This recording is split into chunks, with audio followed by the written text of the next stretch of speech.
Alrighty guys, how the hell you guys doing? I hope you guys are having a better day than we are. It's about 11:30 in the morning right now.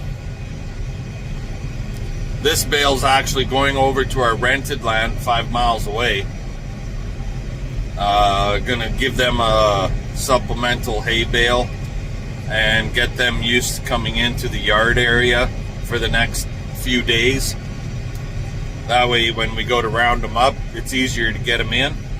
Also, I generally try to get over there once a week to check on the cows because the landowner is there every day and he checks on them daily. But apparently, well, we had a calf that died last night and it's like a freaking 600-pound steer. That's huge dollars. That's like freaking $2,500 lost right there. Why? I have no idea. According to the landowner, he showed signs of a little bit of sickness night before last, and he forgot to notify me. He notified me last night. It was already dark when he phoned me. And I said, well, we'll just get over there in the morning. Well, the calf was dead this morning. So what happened? I don't know. Did he... Hell, even if it was hardware, like if he ingested a piece of a foreign object, a piece of metal or a little tiny piece of wire, that would take a few days before it would kill him. Did he get into something like, they have access to a combined oat field. Is there enough green growing in that field that he got nitrate poisoning? I don't know. Everybody else looks really good. Nobody looks sick.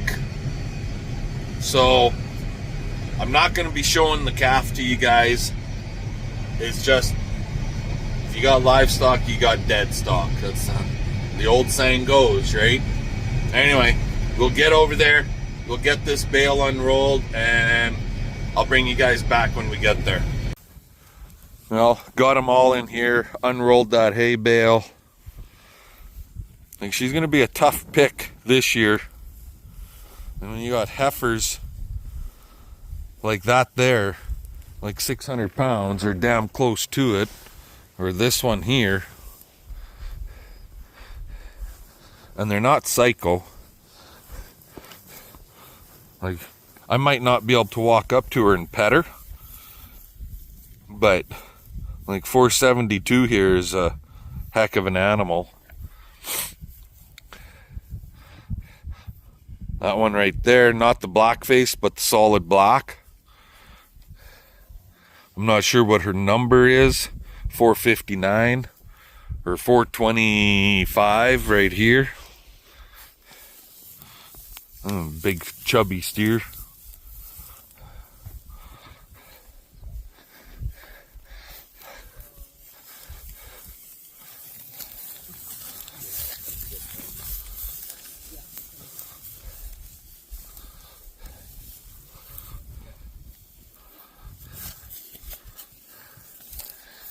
I thought you said there's a calf out here with no ears. The closest thing is right there.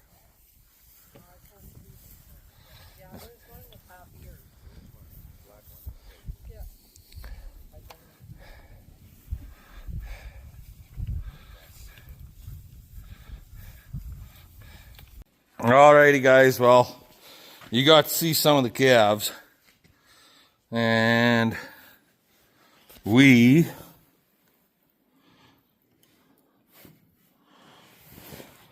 are cutting steel for corral panels. I got to get one built right away, like ASAP, for the bull corral to make up that distance that from the windbreaks. So what are we cutting here? Well, this is a saddle cut, or a cope cut, some guys will call it. See how it's dished out, it's saddled. And I call it offset tip. So I got my tip on. So tip on there, tip on this side. I just buzz them with the bandsaw. This one goes from my top rail, which is right there. So imagine this.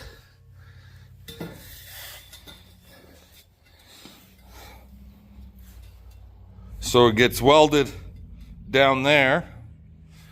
And then up here, we would have a piece going this other direction. Goes through here. Now this would be the bottom. And that would be a 4-foot straight piece. And that's my foot or my base. So yeah, from the end, 6 feet in is where that goes. From the end, 6 feet in is where another one would go. That's our two main bases. And those two pieces are saddle cut. Turn that on. So, and they're 4'10" long, tip to tip, or offset tip in this case. Yeah. So we make our one cut, then roll it over, make the other cut to get your saddle. So I'm using this 2 3/8. I'm gonna cut a few, I don't know, 4, 6 pieces. That'll be enough for like 3 windbreaks. If I do 6, if I do 8, that'll be 4 windbreaks, or corral panels, I mean. This is the slowest part, is cutting these things. So for every fucking piece, and it don't matter if I was making them 6 inches long, 4 feet long, 4'10", 60 feet, it's 4 cuts for every piece. This is what takes the longest, because everything else is straight cut, and then we run it into the press. Give it a bit of a squashing, and we're good to go. So I'm going to keep cutting these, and I'll bring you back after. Alrighty, boys and girls, ladies and gentlemen, cats and dogs. Dog.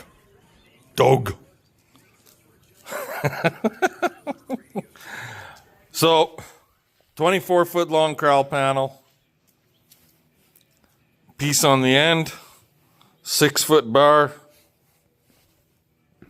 Main leg base support. 11-foot bar. Main leg base support. 6-foot bar. End piece. That's how they get built, right there, basically. Now all we got to do is put some fucking knee pads on, get on the floor, and start welding. Woohoo! Fun, fun, fun. Let's get her done. Bring you back in a bit. Alrighty, boys and girls. Here she is, all done. If you can make that out. There. So this one, I made the bottom 2 rails, those 2 right there, a little closer together. That way a calf can't slip through there. In the spring, after this thing sits in the corral all year, it's going to settle in the dirt a little bit. Plus there's going to be straw and manure build up on top of the feet. So that'll make the gap from the ground to the bottom edge less. But I don't need a calf trying to squeak through them bottom 2 rails. So I made those a little closer together. But other than that, that's how we build them right there. Excuse me. 2 chains on the end, on one end. And with a snap.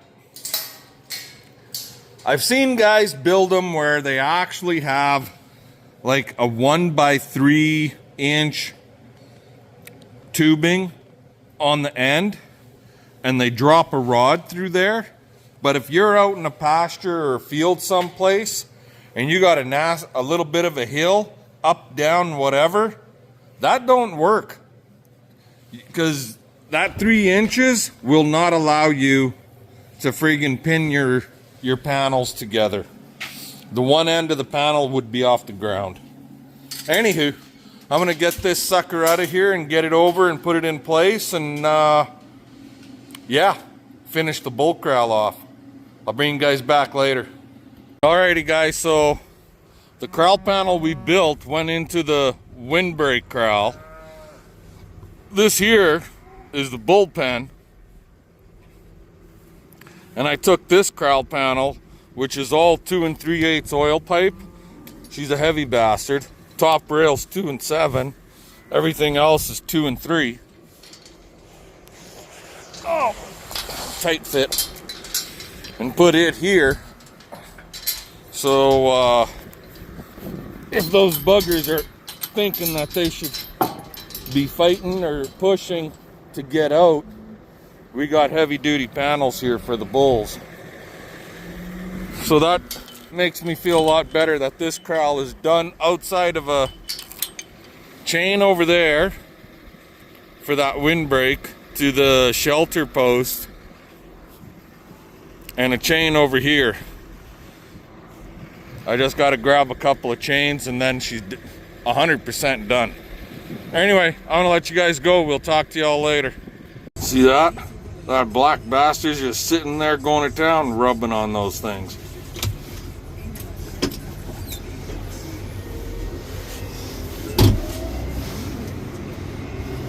Oh, that's 356.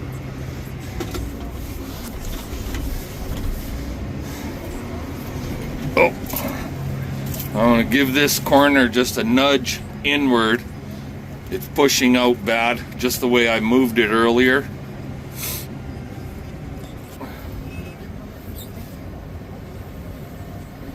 Grab the foot or the base and try and get it in a little.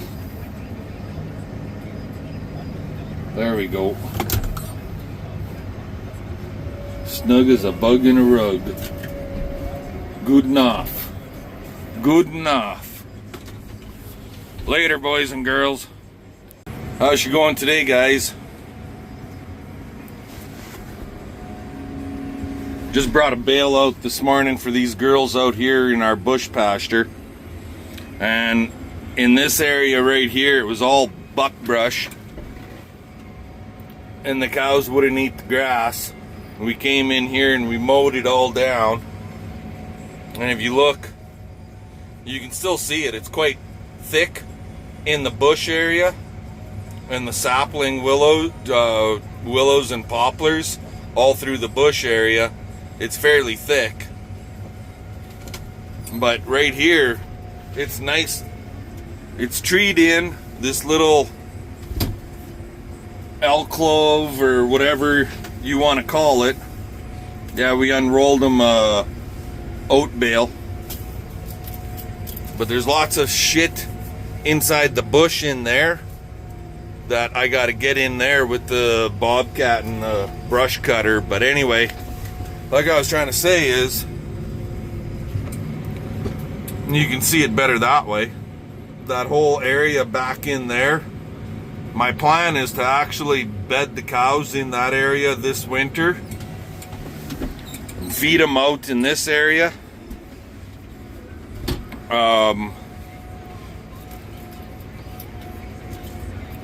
And then they can, that's where I'll winter them.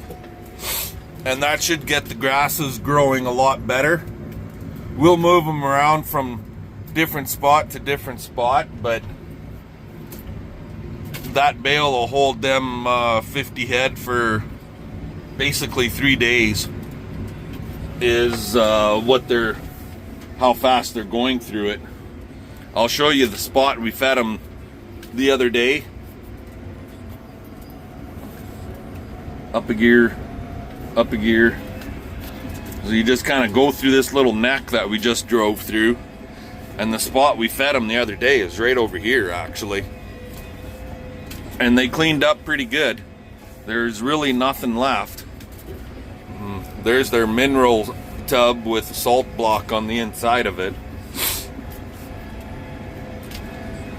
So 3 days ago we dropped a bale in this area, and there's nothing left of it. And they're manuring in that area. So yeah, that's all gonna aid in the grass growing next year, I would think. It'll probably aid in that fucking buckbrush to get going again too, with my luck. But there's lots of trees to cut here, lots of firewood. Anybody wants some firewood, just come on out. I got lots for you. Anywho, we're gonna get back to the yard slowly but surely. I'm gonna do some brush cleanup. I got some trees that I set out here, and I gotta put them in piles, so I'll do that, and then we'll get back to the yard and back to cutting steel. Talk to you later. Alrighty guys, so I guess I gotta turn this thing off. Give me 1 second. There we go. Almost all of my 2 3/8, I only use it for a couple of things. One is corral panels, top rail, and all my verticals. The other one is round bale feeders. That piece, and well, what's left of it, the other piece that I had out there, it wasn't a full length, is not lined, and that's why I'm cutting it into 4'10". So offset tips or saddle welds, so that when I weld it in with that saddle weld, I'm not dealing with all that lined stuff that's in there. Because that stuff is fucking deadly. This is no big deal. When it's like this, it's just rusty inside and out. You clean it up with the wire wheel and you go to town. It ain't that bad. But that lined stuff, well, that's a whole new ball of wax. So I figured I'll probably be making some corral panels of some sort this winter. I'm going to get a bunch of these cut in 4'10", offset tips or offset cope saddle weld, and have them in storage. That's the whole idea. And lots of it, I set my angle. You can go 27, you can go 26. It'll give you a little more gap to fill in. Right now I'm at 26 degrees. And I just kind of eyeball it. For here, we just kind of eyeball our tip to tip straight across. And then eyeball center of our pipe over here for the blade, and let her go to town. So that's all we do. It takes a long time because you got to do 4 cuts for every saddle weld, right? So you saw how it was just a straight angle cut this way. Well, now we're cutting our tip in, or the one side off.